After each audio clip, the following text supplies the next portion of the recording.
জনগণ ভোট কেন্দ্রে যাওয়ার কোনো ইচ্ছাই রাখে না। তারা আসলেও ভোট কেন্দ্রে থেকে আস্তে আস্তে ফিরে যেতেছে। মানে মানুষের নির্বাচনের প্রতি, ভোট দেওয়ার প্রতি আস্থা ফিরে যেতেছে। এই জন্য একটা স্থানীয় সরকার নির্বাচন, আমরাও এটা দেখার জন্য ত্রিশালের রাজনৈতিক পরিবেশ বা সহিংসতা কোনো কিছুই নাই। এটা ত্রিশালের জন্য আমরা গর্ব করি, আমরা ত্রিশালের মানুষ হিসেবে, এটা ভালো। তবে এরপরেও জনগণ কিন্তু নির্বাচন বা ভোট কেন্দ্রে থেকে ফিরে যাওয়ার একটা মনোভাব রাখে, ভোট কেন্দ্রে যায় না। এই জন্যই এখনো পর্যন্ত যারা নির্বাচন পরিচালনা করতেছে বা দেখতেছি আমরা যারা প্রার্থী হয়েছি তাদের প্রতি আমরা এখনো পর্যন্ত সন্তুষ্ট।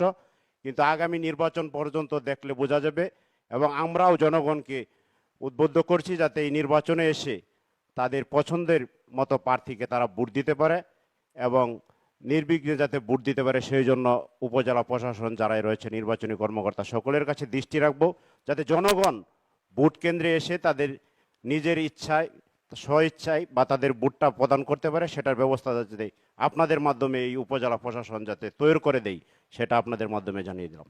সকলকে ধন্যবাদ। আসসালামু আলাইকুম রহমতুল্লাহ বরকাত। জি, আপনাকেও ধন্যবাদ। মোহাম্মদ মাজহারুল ইসলাম জুয়েল, আপনাকে। বিশেষ করে আমি যদি এই ত্রিশাল উপজেলার জনগণের ভোটে নির্বাচিত হতে পারি, তাহলে এলাকার আর্থসামাজিক কাজে নিজেকে ইনশাল্লাহ সর্বদাই জনগণের পাশে থেকে নিয়োজিত থাকব। এবং সাথে সাথে আমরা যারা নির্বাচিত হই, স্থানীয় সরকার কাঠামো আসলে সরকারের এটার মধ্যে বিভিন্নভাবে প্রভাব পড়ে। যেটা হলো ইউনিয়ন পরিষদের চেয়ারম্যান, উপজেলা চেয়ারম্যান, এদের মধ্যে ক্ষমতা একটা বিকেন্দ্রীকরণ করা হয়েছে। এই সরকার উপজেলা চেয়ারম্যান যারাই হয় তাদের কিন্তু ওইভাবে তারা আর্থসামাজিক কাজে নিয়োজিত থাকতে পারে না। তা আমরা যারা বিগত দিনে যারা চেয়ারম্যান ছিল তাদের সম্বন্ধে দেখেছি তারা কি কাজকর্ম করতে পারে।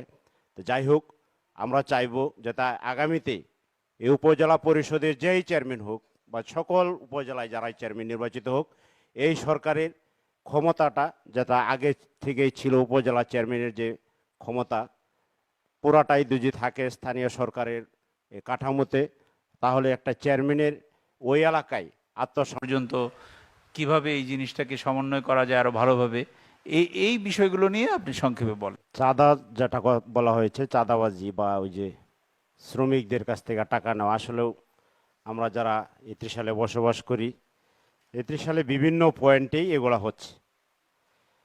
এগুলা সরকার দলীয় লোকজন তাদের মদদেই এগুলা হচ্ছে, বা সরকারি যারা নেতৃত্ব স্থানীয় আছে বা যারা নেতৃত্ব দেয় এই ত্রিশালে,